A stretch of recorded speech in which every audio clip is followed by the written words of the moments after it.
Thank you so much, and thank you for having me. I wanted to do that talk for quite some time, so that's a really great excuse to talk for an hour in front of people about smart things and pretend that I know about stuff.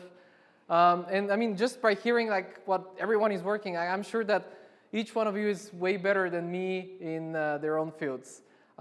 Because I am a designer, I work with brand identity, visual identity, as well as UI, UX, and I work with motion graphics and video and photography. I know it's a lot of things, and really like my passion is, goes really into the part where you get to combine all these things in a brand narrative that, creates an authentic brand image of a company. And the thing that I want to talk about today is, how do you design your own startup? Because there is, when you're in a small company and the only creative is you and the guy next to you, the only thing he knows is, coding, it is really important that, the difference that you can bring in order to create a really authentic feel around that startup company. So that talk is going to be a lot about all of the different elements that come together, both on the visual identity side, but also like product and just generally like the big concept that goes in order to bind everything together. So I'm gonna tell a little bit about how I got to be a designer, just so you can see that if I have managed to go so far, then it's pretty much possible for everyone. And I also go through the story of swipes. I don't know, like how many people in the crowd have heard about swipes? Okay, that's pretty good. I had a similar talk a couple of months ago in Munich, and it was a really big crowd, and I asked the same question, and it was just like 2 people that raised their hand. So I already feel a little more encouraged. So for those of you that don't know Swipes, we started 3.5 years ago, and we created one of the best personal task lists on the market. And one of our biggest achievements is that we reached 500,000 users. We were awarded by Evernote for Best New Startup of 2014, and we have one of the highest ratings in that category on the App Store. Now, these are all facts, these are fine, but I want to walk you through, how did we get to there? I want to show you all of the baby steps that we took, and also a lot of the dirty work in terms of design that has gone through it. So I'm going to start off just by giving you a quick idea of what's my background and like where I really come from. And I basically started. I always had like a passion for pretty things. And when I was a kid growing up in Bulgaria, like there weren't a lot of pretty things around here, especially during the 90s. But I had a flair for these buses. Now, don't ask me why. I just wanted to be a bus driver because I just really liked how the buses looked. And as I started growing up, I developed passion for photography, and I started taking photos of all sorts of things in my surrounding. And probably you also have one of these friends like in your surrounding, like a person that has the camera everywhere and like takes photos and shows them off. That was pretty much me in high school, and I really had the self-esteem that I was an artist. Just to give you an idea, like this was like one of the first photos I took. And as I was like, down on the kitchen floor, taking the photo, I just looked at it and I was like, oh my God, I got it. This is art. And, it's that, self-delusion that kept me going, because I thought, okay, like, obviously there is something unbelievable happening here. So continue to like photographing unbelievable landmarks like that. But it wasn't really like so much about the photography. It was actually the fact that I really, really loved pretty things. And I've always been looking for the pretty things in stuff. This one I sent it to National Geographic, and for my surprise, they didn't publish it. And I wrote to them an angry email like, come on, chimneys, sunset. So, yeah. In high school, you know, things started to develop a little more. Now, this was like my first design/branding project. I had this amazing concept. So, we're gonna take portraits of everyone in front of, a white sheet. Then, gonna use Photoshop to cut it out. And on the next one, I'm gonna create like an individual design for each and every person and put a keyword in it with different font. How many of you have used DeviantArt for brushes on Photoshop? 1, 2, yeah. So, you know what I'm talking about, right? This was the end result. I was so proud of it, obviously, because I put my nickname from World of Warcraft underneath. And I really thought that there was something really unbelievable happening there. So that was pretty much like my creative background, like in school. After I graduated, I went to Denmark, where I got to study marketing, management, and sales, because this was something that my parents recommended. They said, you know, get a good degree, you know, it's gonna get you a good future. And I didn't know anything about marketing. I thought, marketing, it's like advertising, so you get to do photos, so it's gonna be fun. But it wasn't. It wasn't what I imagined, but it was definitely something that gave me a great perspective on business and on the fact that, you know, if you have a company, you can create a product that solves someone's problems, and you can, you know, create a better life for that person. And another thing that we got to learn was this fancy, you know, looking abbreviation, integrated market communications. And what the whole thing was about, it was that when you have a company, you know, you have that big vision around it, and then you have like, you know, the visual identity and like the different advertisement that's happening, the different actions the company is taking. And I really felt in love with this because it all made sense. Like they taught us that a company is the same as a person. It's just like a little bit more elaborative. And that was very important later on when we started Swipes, because that was the thing that helped me start to build a brand identity. Now, I guess a lot of you have heard about Simon Sinek with the great TED Talk about start with the why. No? Yes, one person, 2 people, yes. I'll make sure that I post the link.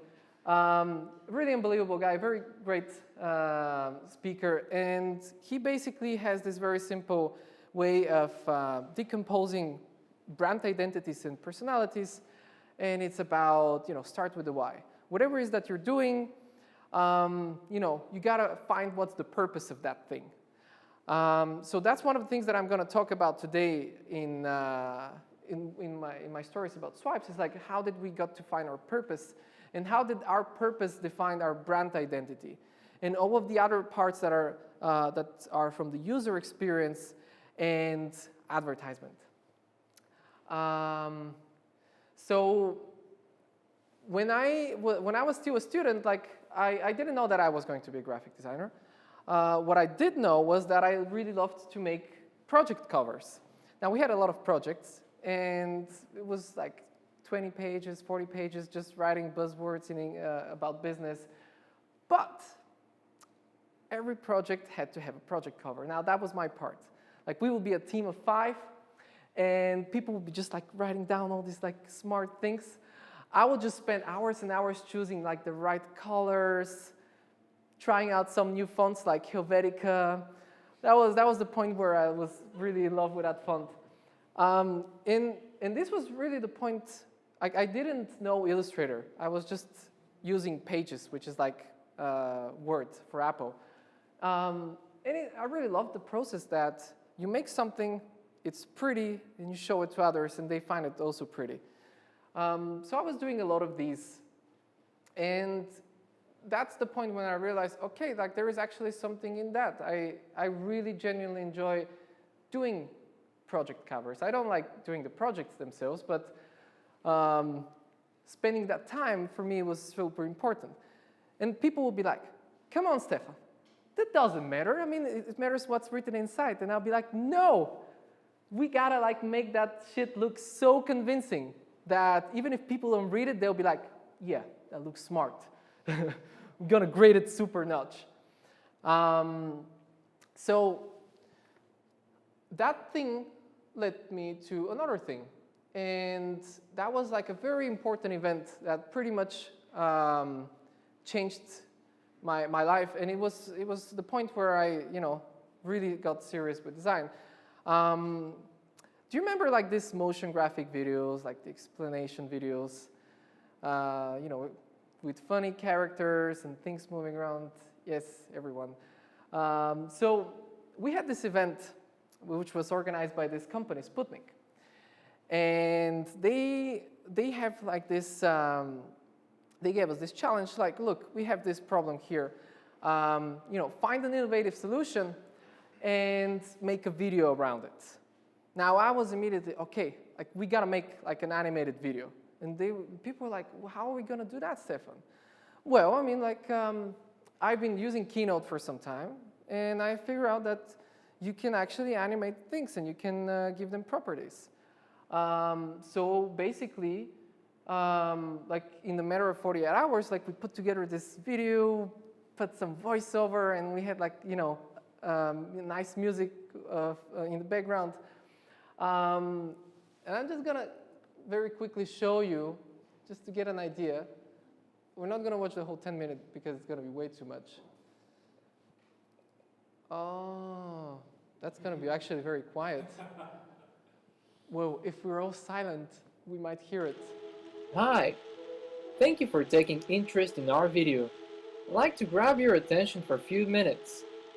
You introduced us to your startup experience model and challenged us to be creative, think out of the box, and answer the following question. How can we make the business model scalable and profitable? Currently, things look like this. You serve the two segments, the enterprises and the educational systems. You provide them with the model and a bunch of tools, and you get rewarded for that. But if you want to have a global reach, then you will need to hire more people. So, you get the idea. It was like super basic animation. But the thing was that these guys were super impressed, and they were like, you know what, we need a video like that to sell our concept. Why don't you get an internship with us? And that was great because I was finishing my education, and I needed to have like an internship in a company doing marketing. But I spent 3 months doing design work, which was the first time in my life. And this time, I wanted to make that video like, like the real stuff. Do it in Illustrator, do it in After Effects. I didn't know any of these softwares back then. So I had to learn as I was going. But I wanted to make it, cool. So basically, this 2-minute video, it's like minute and 50, it took me 2 months to do it. Now, for anyone that's been using After Effects and Illustrator, you're gonna understand that it doesn't take that long time. But it was, I'm just gonna put it like in the background. But like a lot of things went wrong as well, like because I didn't understand the creative process behind making a video like that you actually need to have a really good idea of the storyboard and to record all the things beforehand, and so that whenever you start combining them, they fit in nicely. And it was really like a big learning curve, but I really enjoyed the process. I would put so many hours in order to make that happen. So basically, after this video, I graduated, so I had like 2 choices. I could either go and be unemployed, and I could look for a marketing job because that was my education, or I could give it a shot and try to be a designer and try freelancing. So I thought, you know, like, what's the worst that could happen? I mean, obviously, I could try freelancing and fail, but at least I would try, or look for a job that I didn't want. So I did the second. I did the first. And I started freelancing, and I was freelancing for 2 years. And I was doing all sorts of things.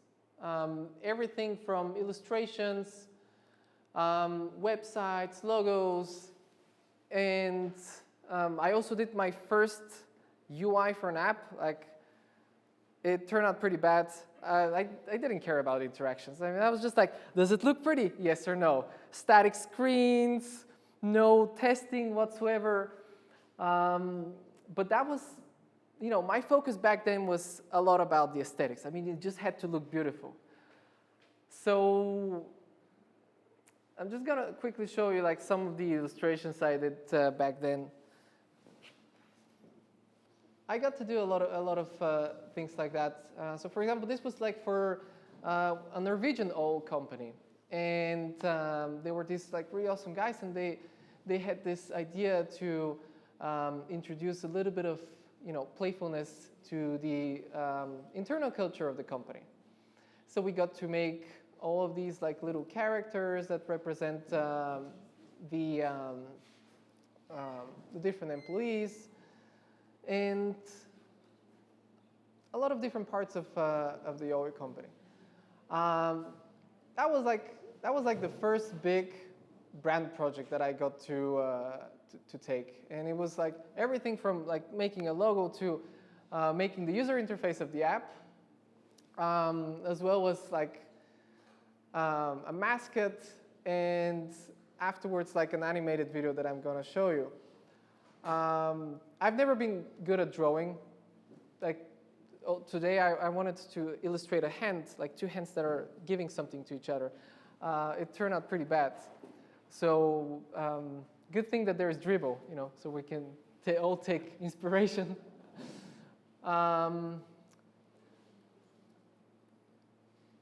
So yeah, like it was really chunky, and like that was the funniest thing. Like it never even crossed my mind that shouldn't I see how it looks on the phone, because I always kept on looking at it on the big screen.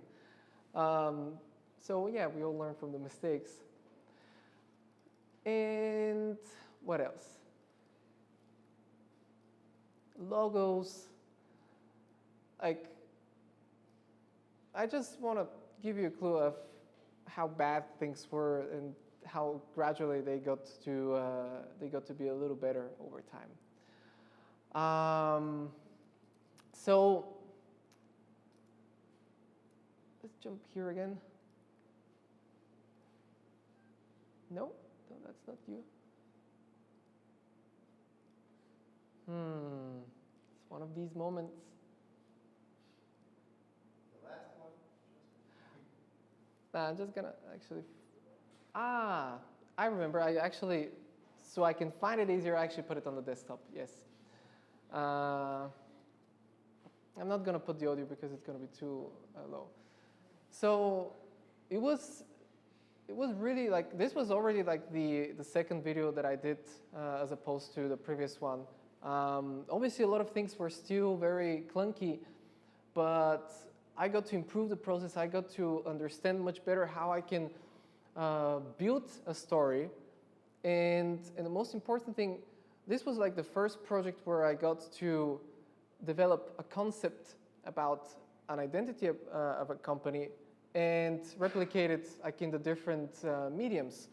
Like the whole idea was that, you know, this app was about cutting costs for people talking on the phone. So it had to have that playful touch. And we got that both in the visual identity as well as the app itself. Now, let's see what's the next part? Okay. Aha. Swipe Steam Meets. Now, that's an interesting story.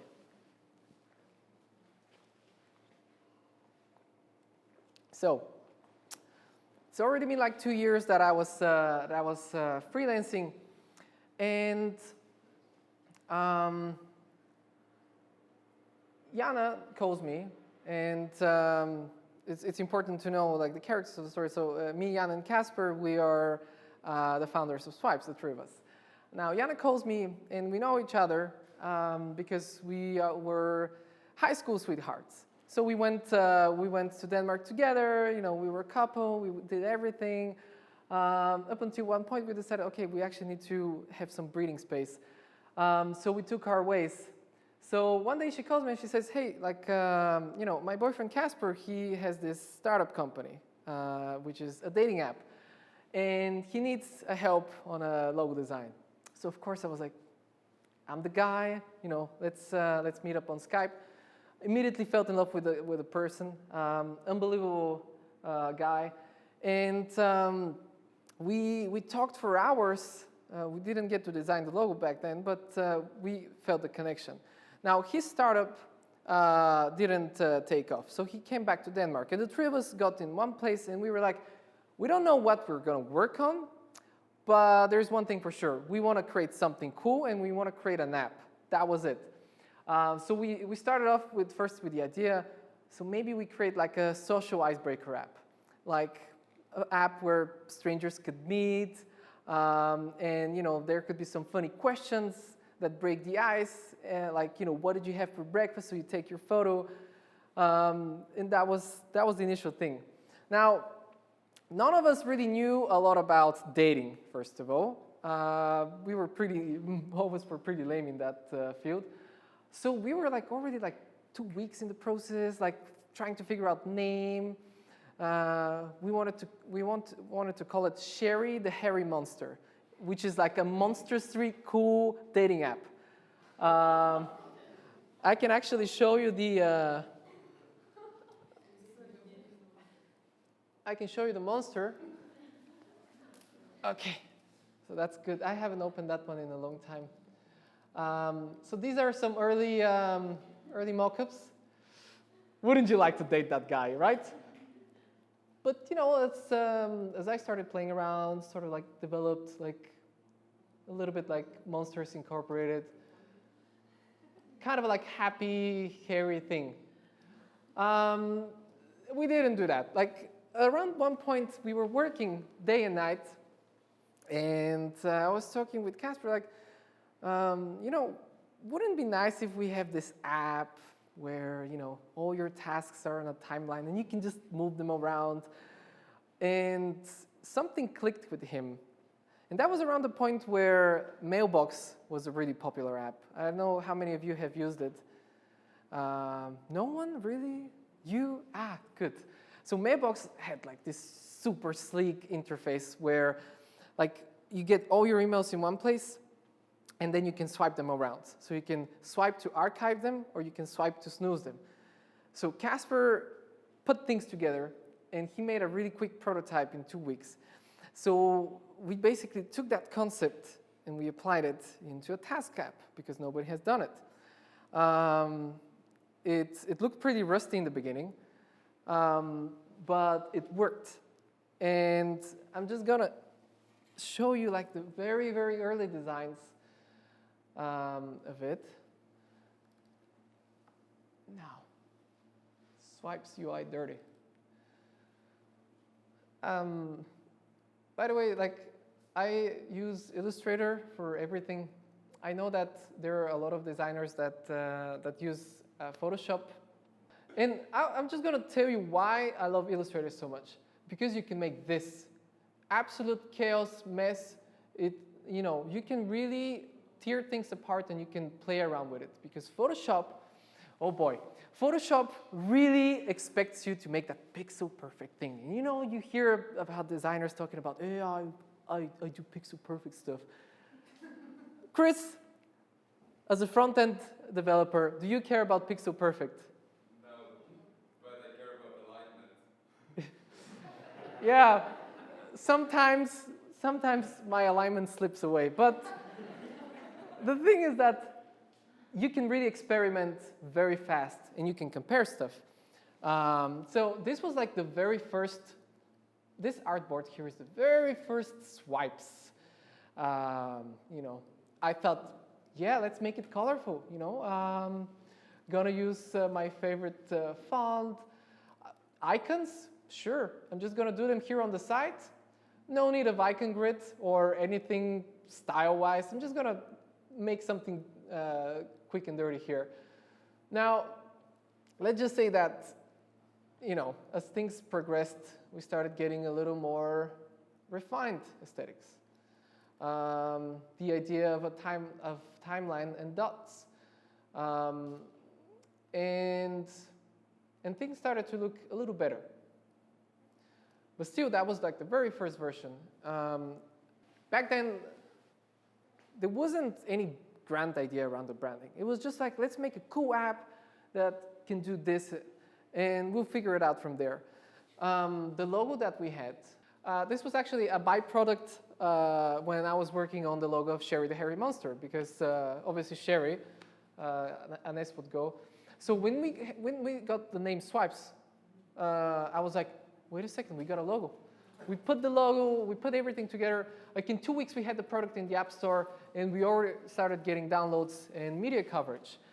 Now, my favorite review was, don't get misled by the bad logo, the app is actually good. So obviously, a redesign of the logo was due. And that was around the time where I started realizing that there needs to be like a higher purpose of the whole company. I mean, there needs to be something that, again, inspired by Simon Sinek, we need to find why are we doing whatever we're doing. So I had this idea about the high achiever. Because, why would a person want a task manager? Well, obviously because he wants to achieve more in his day, more in his life. So I started playing around this concept. So everything got a little more aggressive in terms of colors. I thought that, high achiever, obviously red power color. This was the logo that I redesigned. So I thought that, okay, like we want to praise the high achiever. We want to make that that feeling that this app is gonna elevate you and make you more successful. So out of curiosity, I put just inquire, like, which design gives you the feeling of the high achiever, light or dark one? My personal favorite was the dark one, but I thought, I should give people two options. So my favorite answer was this one. Cabin fever. While I don't think the white one is perfect, what's the emotion a person is supposed to feel as a high achiever? Bliss, supreme relaxation. The red is disturbing, really disturbing. So, so this really and this was like some erotic video. So, this is really one of these moments where I'm sure that everyone has experienced it, but when you're designing something, like you're in it, you have all these great ideas, and you're so consumed that you just take it for granted that everyone is gonna understand your vision. So obviously we went for the light one, and that was around the time when we started doing more videos. We started doing the integration with Evernote, and it really fit in nicely. That was also another thing that we realized adds a lot to that brand identity and that authenticity, is to put a face and voice on your company. And the thing is that, we see a lot of stock photos, we see a lot of stock videos, stock illustrations, stock icons. I mean, while this is good if you want to get some quick results, it's not the thing that is going to make you stand out. So I just want to quickly show you some of the early videos that we did, as well as some bad videos and some good videos. Now, we figure out this model about app videos. A pretty girl, app, and a jingle. It works.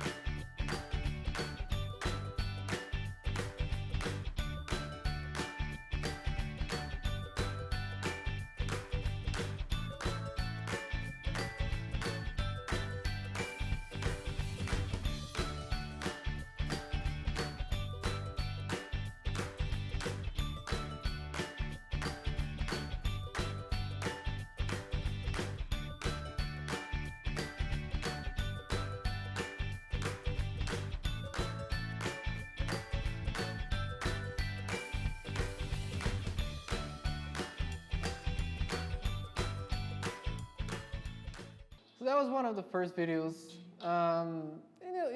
We use it just for promotion. Now, the whole process excited me because I was like, it's so cool when you can make a video and tell a story. For me, it was like a really big revelation because I've never really understood how cinema works, so this was like the first little interaction I had with it.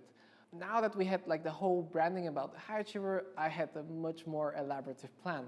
I was like, okay, so we're gonna make this really, really amazing production, and we're gonna tell a story about the Bureau of Analog Preservation, and they're gonna be fighting the digital world. And the main problem was that when we filmed and edited the whole thing, it just didn't make sense.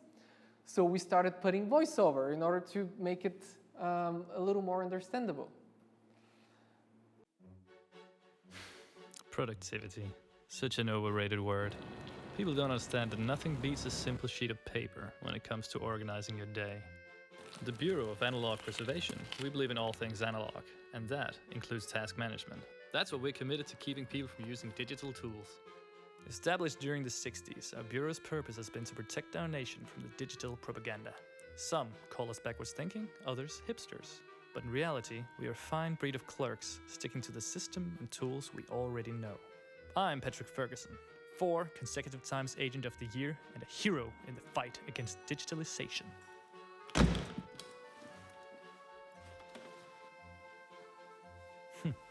A distress report.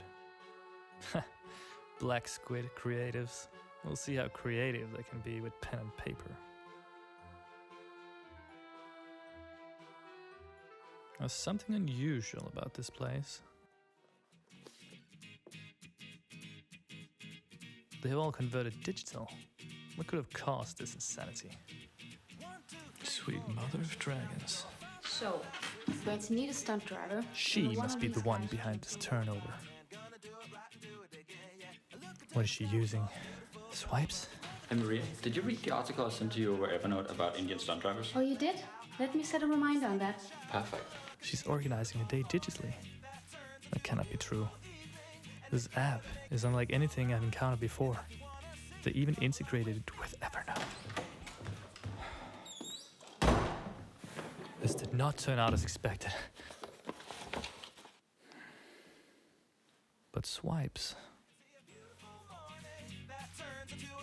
Sooner or later, we all let go of the past. Take the leap today. Get swipes.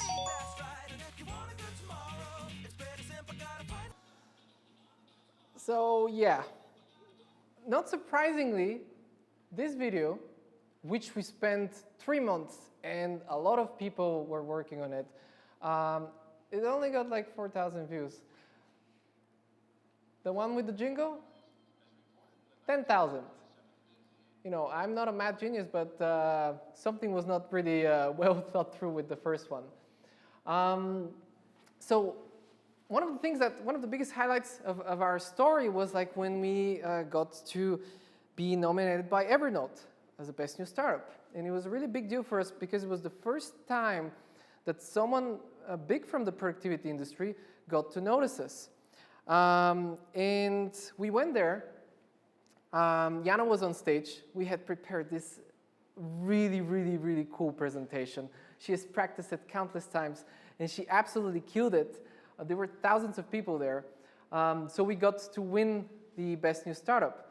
It was a really big deal because it suddenly like puts us on the map. And we developed really great relationship with Evernote, and it really drove our user count a lot. I want to just quickly show you the presentation, mainly out of design curiosity. So all of the illustrations, I did them in Illustrator, obviously. And then everything is animated and it's put together in Keynote. Come away with me, come, let's go away to be on a new adventure for two. We can fly across the ocean or take a train together. I don't care as long as it's beside you. Take take a road trip in a car, we'll get lost and go too far. While on the beaches we will watch the sunrise.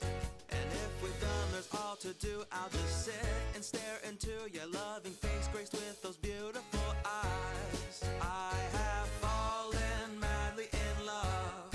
You're the only one I think the world of, and I will stay true.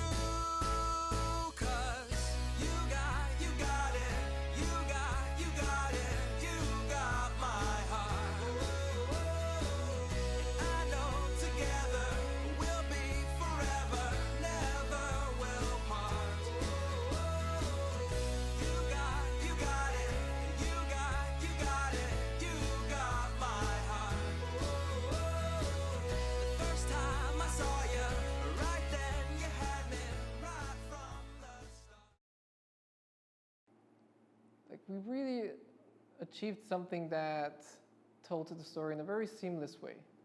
And it looked gorgeous on the big screen. It was like a cinematic experience that everyone got. High achievers again. Get swipes. Yay. Okay. So, everything was going great. I mean, we were doing pretty amazing up until the point where we decided that, you know what, things are so good that why don't we make a pivot? Actually, the reasons were different because what we started realizing was that a lot of the companies that were on the personal productivity market were not making money, and they were gradually moving into enterprise. So we realized, okay, we need to make that change. We need to move into something that's enterprise related and maybe project management. Now, this was a really great time for us also to brush up our branding. And this was probably one of the first points of our story where we got to make something that's a lot more coherent, a lot more top-down in terms of concept, and really what we decided on was that, okay, we're going to make a team chat that combines the chat experience from Slack with swipes. So we're going to make it really easy for people to talk between each other around the topics and to exchange tasks. Now, we asked ourselves the question, like, what is the thing that actually makes people more productive? So, we had this idea that if people are happy, they're more productive. So we developed the whole branding around happiness at work. Colors, the product itself, we had a lot of features that we planned through. And I'm going to show you the landing page we have, for example, for this one. Obviously, we redesigned the logo because the previous one looked a lot like Squarespace and didn't convey so much teamwork and happiness. So this was the product, the next evolution of the product. So basically, all the tasks, you would have them here. You could switch between channels. You could chat, and then you can assign people tasks by dragging them. We come up with a mascot, Sophie, who is like a collaboration bot, and we started developing her personality on Twitter. So Sophie was a little playful, and we basically wanted to create all of these elements outside of your product that could, lift up your mood. So we had also posters and stickers that when we were at the TechCrunch Disrupt, and we distributed these ones. We also have them in our Swipes office. So we thought, okay, let's just come up with things that people experience every day in the office environment. Celebrate the small triumphs. Turn a frown upside down. And I like a day keeps the office drama away. We even created stickers that we can give to people. And these stickers were personas. And again, this was something that it wasn't really related with the product at all. But this was something that really expanded on the brand identity. I want to show you some very cool stuff from the blog. When we had the moment about the happiness at work, we had a lot more colorful things, a lot more playful things. And one thing that I stumbled upon is that you can actually animate images and put them on the web. Surprise. But then I thought, can I actually put a GIF as a cover? And as it turns out, it was possible. So I started making looped covers. And it was really like a very cool way to enhance that, same old blog post. Because all of a sudden, like, you could have like this little thing happening, and it really adds up to the experience and adds up to the personality of who we are. Because we wanted to appear a lot more playful and a lot more fresh than other collaboration apps. What I want to leave you with is be as curious as you can about any sorts of creative work, because the more you see what others has done in many other fields, like for example movies and illustrations and products and all these parts, you see the exact same pattern that's repeated. Everything is made up out of a rational and an emotional thing. So you have like all of these things that need to be there. Obviously, like the rational part of the design is that it needs to work. It needs to have the right functionalities there. But that's just half of the picture. Now, the emotional part is the thing that gives that special feel and soul and gets people to talk about it. When we made the personal swipes, one of the things that was wowing people all the time was the time picker. Because everything was like pretty straightforward, but when people saw that you set time by using the circle, they were like, how can I get this? It was really cool. Get inspired from all sorts of things. And if you are a person that is just thinking about getting into design or getting into some new creative field, you can do it.